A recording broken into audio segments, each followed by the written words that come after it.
তো এখানে আমরা ৩টা ডিপ নিয়েছিলাম, left side main layout, right side নামে। আমি এগুলাকে একটু মিনিংফুল করার জন্য আমি নামগুলো দিলাম যে সাইড নামক, এই যে ট্যাগের ভিতরে নিয়ে নিলাম, এগুলাকে একটু মিনিংফুল বোঝায়, ঠিক আছে। আর এটাকে দিয়ে দিলাম একটু, এটাকে সেকশন দিয়ে দিই,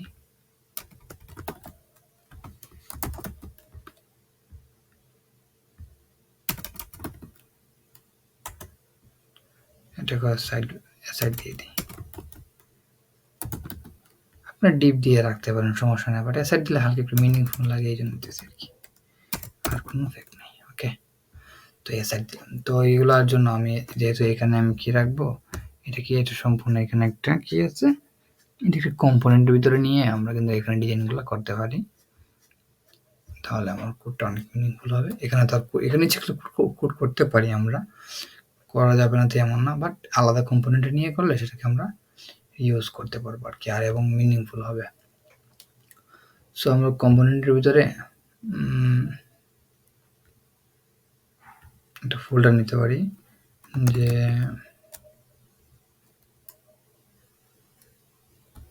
মেইন লেআউটে দিয়ে দিই, মেইন লেআউটস, ওকে। অথবা এখানে কি নাম দেওয়া যায় এটাকে, সম্পূর্ণটাকে, আচ্ছা মেইন লেআউটই মন্দ না, ওকে। আমি এন্টার দিলাম, দেওয়ার পর এই মেইন লেআউটের ভিতরে আমি নিতে পারি কি, যে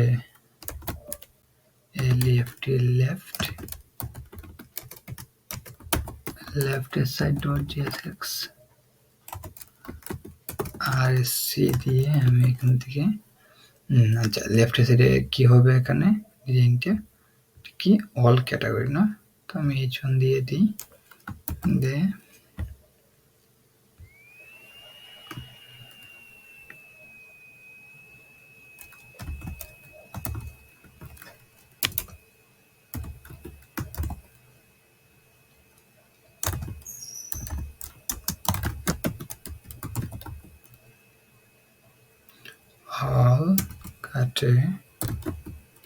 অল ক্যাটাগরিজ, ঠিক আছে।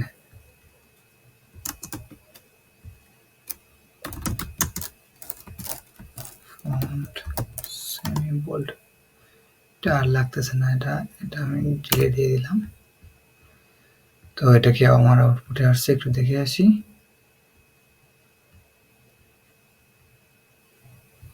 আচ্ছা এখানে লেফট সাইডে রয়ে গেছে, আসলে আমি এখানে হয়তো বা হোমের ভিতরে যে এখানে মতো ইম্পোর্ট করে নেই, লেফট সাইডের জায়গায় আমি কি করছি, এই যে এখন যে লেফট সাইড নামে যে কম্পোনেন্ট তৈরি করছি না, এটাকে ইম্পোর্ট করে দেব, এই যে ইম্পোর্ট করে দিলাম, তাহলে এই জিনিসগুলো এখানে চলে আসবে, এই যে অল ক্যাটাগরিজ চলে আসছে। যাই হোক, ক্যাটাগরি আসার পর কি এখানে কি করছে, এই যে এখানে কিন্তু এখানে লক্ষ্য করে দেখবো আমরা যে ন্যাচারাল ভিউজ, ব্রেকিং নিউজ যেগুলো, এগুলো কিন্তু আমার ডাইনামিক ডাটা। তো ডাইনামিক ডাটা মানে কি, আমার অবশ্যই ডাটাগুলোকে লোড করে নিয়ে আসা লাগবো। সো আমরা লোড ডাটাটা অবশ্যই আমাদের, আমি ইনবক্সে দিয়ে দিব, ডিটেলসের মধ্যে আপনারা ওইখান থেকে কালেক্ট করে নিয়ে নেবেন এপিআই ডাটাটা।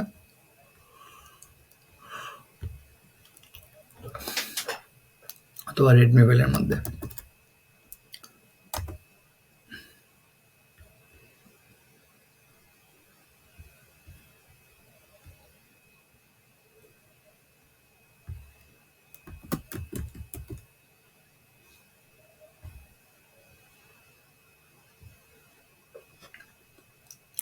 হয়তোবা এই মুহূর্তে স্ক্রিনটা ডার্ক হয়ে আছে, কারণ এখানে কিছু অথরাইজেশন ইস্যু আছে। সো এটা ফেক্ট না, আমি আপনাদেরকে ডাটাগুলো দিয়ে দিব। আমি এখান থেকে দুটো ডাটা আছে আমার, কন্ট্রোল সি দিয়ে আমি হয়তোবা রেডমি ফাইলে আমার অ্যাড করা উচিত ছিল। আমি এখান থেকে কোথায় অ্যাড করতে পারি, আমি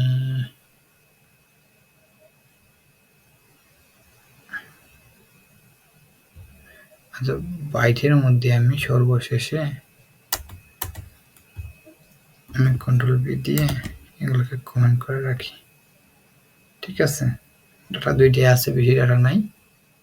sorry for dark screen, there's security issue, so don't worry। Control B দিয়ে আমি আমার ডাটাগুলোকে কপি করে নিলাম। সো এখান থেকে কন্ট্রোল সি দিয়ে আমার এপিআই ডাটাগুলো আমি এখানে শো করে দিই। সো কোথায়, আমি একটা নিউ ট্যাবের মধ্যে যদি আমার ডাটাগুলোকে দেখার চেষ্টা করি, কন্ট্রোল পি দিয়ে এই যে আমার ডাটাগুলো, এখানে আমার সবগুলো ক্যাটাগরি ডাটা আছে। এই যে আমার স্ট্যাটাস ট্রু ডাটা, এই যে ডাটা নামক প্রপার্টির ভিতরে, ডাটা নামক প্রপার্টির ভিতরে এই আমার ডাটাগুলো আছে। সো আমি এটাকে এখান থেকে কপি করলাম, কন্ট্রোল সি দিয়ে কপি করে আমি আমার কোডে গেলাম। কোড কোন জায়গায়, যে লেফট সাইডে কিন্তু আমি অ্যাড করতেছি। আচ্ছা, তো আমরা কি জানি, যে কোনো আমাদের এপিআই থেকে ডাটা লোড করতে গেলে আমার কি করা লাগে, প্রথম ডাটাটাকে স্টোর করার জন্য আমরা একটা ইউজ স্টেট ব্যবহার করি। সো আমি এখানে কনস্ট্যান্ট ইউজ স্টেটের মধ্যে একটা আমরা অ্যারে নিলাম। সেটা কি হইতে পারে, আমি বলতে পারি ক্যাটাগরিজ।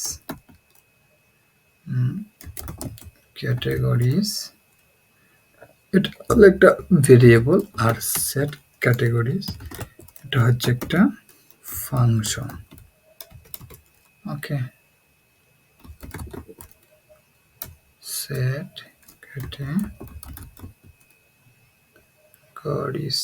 ক্যাটাগরিজ। আচ্ছা, ঠিক আছে। আর রেড কালার দেখা দিচ্ছে কেন, ডিক্লেয়ার করছি বাট ইউজ করছি না, সেই জন্য সমস্যা নাই, আমরা ইউজ করে ফেলবো। আর এখানে ইউজ স্টেট নামক হুকটা আমি নিয়ে নিই। সেটা আর বাই ডিফল্ট ভ্যালুটা কি থাকবে, যেহেতু আমরা ডাটাগুলোকে এরে হিসেবে আমরা রাখতে দিতেছি, সেহেতু এখানে একটা এমটি এরে দিয়ে দিলাম আমরা। তো দিয়ে দেওয়ার পর কি, তো ডাটাগুলোকে ফেচ করার জন্য আমরা কি ইউজ করবো, এখানে একটা ইউজ ইফেক্ট। ওকে, ইউজ ইফেক্টের মাধ্যমে আমরা ডাটাগুলো ফেচ করার চেষ্টা করব। তো এখানে ইউজ ইফেক্টের মাধ্যমে আনতে গেলে কি করা লাগবে আমাদের, আমরা এখানে দুটা প্যারামিটার নেব। একটা হচ্ছে কলব্যাক ফাংশন, একটা হচ্ছে নো ডিপেন্ডেন্সির জন্য একটা এমটি অ্যারে। ওকে, যেন আমাদের পেজটা একবারে লোড হয়। সো এখানে আমরা কলব্যাক ফাংশনের ভিতরে আমরা কি করতে পারি, ডাটাটাকে ফেচ করে ফেলতে পারি। ফেচ কি হবে, এই যে ডাটাটাকে দিয়ে দিলাম আমি এখানে, দেওয়ার পর কি বললাম, যে বলতে পারি যে ডট দেন, এটা কিন্তু ফেচ করার পর এটা কিন্তু আমাদের একটা প্রমিস রিটার্ন করবে। তারপর বললাম যে ডট দেন প্রমিস অনুযায়ী তুমি যদি কোনো রেসপন্স পাও, তাহলে সেই রেসপন্সটাকে তুমি রেসপন্স ডট জেসনে কনভার্ট করে ফেলো। কনভার্ট করার পর ডট দেন তুমি যদি এই যেটা তুমি জেসনে কনভার্ট করছো, সেটাকে তুমি আমরা আপাতত প্রথম আমরা কনসোল লক করে দেখব। ওকে, সো আমি এটা কনসোল লক করে ফেলি। আর এটা কিন্তু এটা একটু পরে আমরা ইউজ করব, এটার জন্য ওয়েট হওয়ার দরকার নাই। আপাতত আমরা ডাটাটা পাইছি কিনা দেখার চেষ্টা করি। এটা কত নম্বর আছে, 9 নাম্বার লাইনে আছে লেফট সাইডে। ওকে, লেফট সাইডে 9 নাম্বার লাইনে আমরা একটু দেখার চেষ্টা করব। সো এখান থেকে আমাদের প্রজেক্ট থেকে আমরা এখানে ইন্সপেক্টে যাই, কনসোল লগে গেলাম। আচ্ছা, এখানে কি বলতেছে, আচ্ছা আমি সব ক্লিয়ার দিয়ে একটা রিলোড দিই। এই ডাটা কিন্তু আমার আসতেছে, আমি কিন্তু ডাটা পাইছি, কি বলছি, স্ট্যাটাস ট্রু ডাটা। তো আমি এখানে ঢোকার চেষ্টা করি। এই যে ডাটার ভিতরে আমি যে ডাটাটা পেয়েছি না, সেই ডাটার ভিতরে একটা, এই অবজেক্টের ভিতরে একটা ডাটা আছে। এই ডাটার ভিতরে নিউজ ক্যাটাগরির ভিতরে আমার এই কাঙ্ক্ষিত ডাটাগুলো আছে, কিন্তু এই যে আমার অ্যারেটা আছে। সো আমার কি দরকার, আমি যদি বলি ডাটা ডট ডাটা দিই, তাহলে কি হবে, আমাকে সেই এই যে এখানে আমার ডাটার ভিতরে নিয়ে যাবে, রিলোড দিই। যে এখানে কিন্তু আমার ডাটাগুলো দেখা যাচ্ছে। সো এই ডাটার ভিতরে আবার নিউজ ক্যাটাগরির ভিতরে আমার এই কাঙ্ক্ষিত ডাটার এরেটা আছে কিন্তু। সো আমার এখন বলা লাগবে কি আমি এটাকে একটু কপি করে ফেলি, কন্ট্রোল সি দিয়ে। So data dot news category, যে এখানে আমার কাঙ্ক্ষিত এরেটা আছে। ওকে, এর আগে কিন্তু সব কিছু অবজেক্ট ছিল, যে আমি যেখান থেকে এই যে এটা কিন্তু একটা এখানে একটা প্রপার্টি। ওকে, তারপরে এর আগে যেটা ছিল এটা একটা প্রপার্টি। ওকে, তো আমাদের দরকার প্রপার্টি না, আমাদের দরকার কিন্তু এই যে এরেটা দরকার আমার। ওকে, যেহেতু আমি কিনেছি ডিফল্ট প্যারামিটার হিসেবে একটা এমটি এনেছি, সো এখানে একমাত্র এরেই জমা হবে। যাই হোক, আমি এখান থেকে এরেটাকে আনলাম, আনার পর কি করতে পারি, এটাকে আমি এখানে সেট করে দেব। এই যে এই ফাংশনটা আছে না, এই ফাংশনটার মাধ্যমে আমি ডাটাগুলোকে ফাংশনে পাঠাবো। সো পাঠালে কি বেরিয়ে বলে কিন্তু এই ডাটাগুলোকে সে ধরতে পারবে, ওখানে স্টোর হবে। সো আমি কি বলবো, সেট ক্যাটাগরি দিয়ে সেট ক্যাটাগরি দেওয়ার ফলে কি হয়েছে, এখানে এটা ফাংশনটা কল হয়েছে, কল হওয়ার পরে এখানে কিন্তু ক্যাটাগরির ভিতরে ডাটাগুলো স্টোর হয়েছে। সো এই ক্যাটাগরি আমরা ইউজ করে দেখি, অল ক্যাটাগরিজ, এখানে আমরা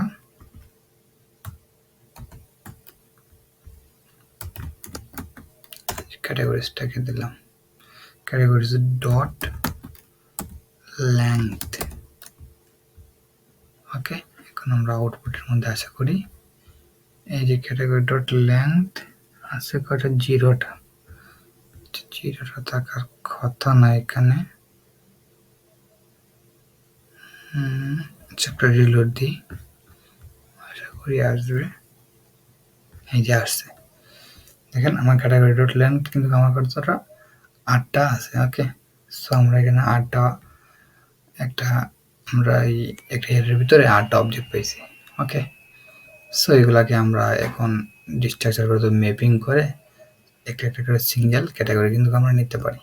সো আমরা প্রতিটা সিঙ্গেল ডাটার মধ্যে কী ছিল যদি একটু দেখার চেষ্টা করি, সিঙ্গেল অবজেক্টের ভিতরে এই যে একটা সিঙ্গেল অবজেক্টের ভিতরে কিন্তু আমাদের এই যে এই ডাটাগুলো আছে, এগুলোকে আমরা এখানে একটু হালকা রাখতে পারি, ইউজ করব না, শুধুমাত্র দেখার সুবিধার্থে আর কি। কন্ট্রোল ভি দিয়ে দিলাম, আর এর জন্য না দেখে আমি একটা কমেন্ট করে দিলাম। ওকে, এই যে একটা সিঙ্গেল ডাটার মধ্যে কিন্তু আমাদের কি আছে, একটা ক্যাটাগরি আইডি আছে, ক্যাটাগরি নেম আছে। সো আমি এটার ভিতরে এটাকে নিতে গেলে কি করা লাগবে, আমি একটা ডিপ নিলাম, ডিবির ভিতরে আমি এটাকে ম্যাপ করার চেষ্টা করব, কাকে, ক্যাটাগরিজটাকে। ক্যাটাগরি ডট ম্যাপ করার পর বলবো তুমি যে একটা করে সিঙ্গেল ক্যাটাগরি পাবা, সিঙ্গেল ক্যাটাগরি পাবা, ওইটাকে নিয়ে তুমি কি করবা, এটাকে নিয়ে এখানে কি করছে তারা, এই যে একটা করে অবজেক্ট, একটা করে বাটন তৈরি করছে, ঠিক আছে, একটা করে বাটন তৈরি করছে। সো আমি বলবো যে তুমি যা পাবা এগুলাকে নিয়ে একটা করে বাটন তৈরি করে ফেলো। ওকে, সো এটা কি বলতেছে, বাটন তৈরি করে হল মিসিং কি প্রপস ভ্যালিডেশন। সো এটা কি দেওয়া লাগবে, একটা ইউনিক আইডি দেওয়া লাগবে কি হিসেবে। সো আমি কি হিসেবে এখানে ইউনিক কি আছে, ইউনিক হিসেবে প্রত্যেকটা ক্যাটাগরির মধ্যে কিন্তু ক্যাটাগরি আইডি আছে, এগুলো কিন্তু ইউনিক। সো আমি কি বলতে পারি, এই ক্যাটাগরি আছে না, এই ক্যাটাগরির ভিতরে তুমি ক্যাটাগরি আইডিটাকে ইউনিক আইডি দাও। সো আমি বললাম যে ক্যাটাগরি ডট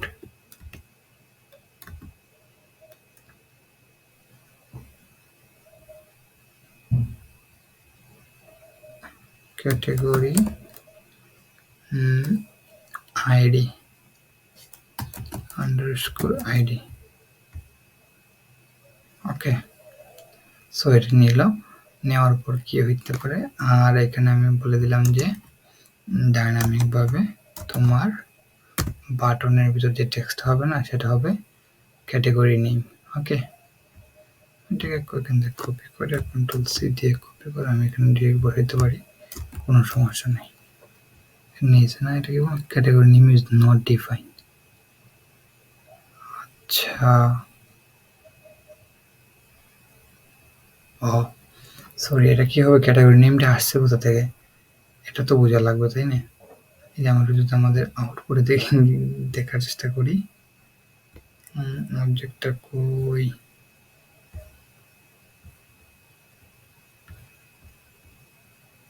আচ্ছা, এটা কিন্তু ক্যাটাগরির ভিতরে। ওকে, এই যে এই ক্যাটাগরি আছে না, ক্যাটাগরির ভিতরে যে অবজেক্ট আছে এই অবজেক্টের আমরা প্রপার্টিজ দিয়েছি। সো এইগুলো আছে না, এগুলো আসলো কোথা থেকে? এগুলো কিন্তু আসলে ক্যাটাগরির ভিতর থেকে আসছে। সো এর আগে অবশ্যই আমাদের ক্যাটাগরিটাকে বলা হয় যে ক্যাটাগরি ডট ক্যাটাগরি নেম। ওকে, এখন আশা করি আসবে। সব ডিলিট দিয়ে একটু রিলোড দিই। কি বললো? fail to fetch, type error, left set number line.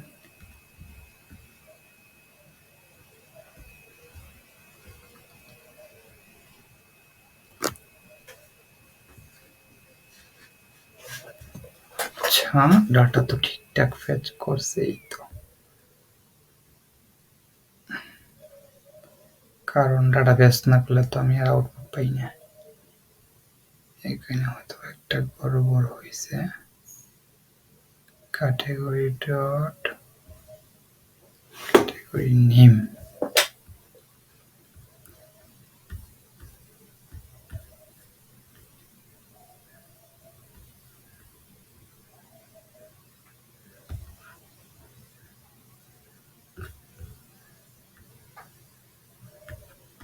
এই যে এখানে আসছে নেট ইস্যু ছিল, সেই জন্য আসে নাই। সো এখানে নেট ঠিক হয়েছে, আমাদের আউটপুটটা কিন্তু আসছে। সো ইন্টারন্যাশনাল নিউজ স্পোর্টস, এইটা কি? ও ঠিক আছে, তোমাদের আইডিয়া নেমগুলো কিন্তু আসছে। আসার পর কি আমরা এখানে একটু ডিজাইন দিয়ে দিই। ক্লাস নেম দিয়ে বলতে হবে কি বিটিএন বিটিএন দিয়ে দিতে পারি। তারপর উইড দিতে পারি আমি ফুল, বাটনের উইডগুলো দিতে পারি ফুল। আর কি হবে, এখানে বলতে পারি যে তোমরা ডিসপ্লে হয়ে যাবে ফ্ল্যাক্স, তোমাদের ফ্ল্যাক্স হইবা তোমরা কলাম বরাবর। আর তোমাদের মধ্যে গ্যাপ হবে, গ্যাপ দিলাম 3। সো এখন দেখার চেষ্টা করি, এই যে এগুলো কিন্তু পারফেক্টলি আমার বাটনগুলো কিন্তু আমি আমার সাইডে ইমপ্লিমেন্ট করতে পারছি। এগুলো এই যে তাদের মধ্যে কোনো গ্যাপ নাই, তো তাদের মধ্যে একটা গ্যাপ দিয়ে আসতে পারি আমি। তারা কই ছিল? তারা ছিল হোমের মধ্যে। হোমের মধ্যে যে মেইন এইখানে গ্রিডের মধ্যে কোনো গ্যাপ দেওয়া হয় নাই। সো আমি বলতে পারি যে তুমি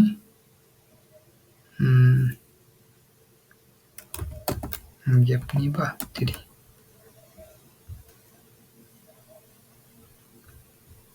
যে গ্যাপ নিছে হালকা 3, অত্যন্ত কম হয়ে যায়, আমি একটু 5 দিলাম।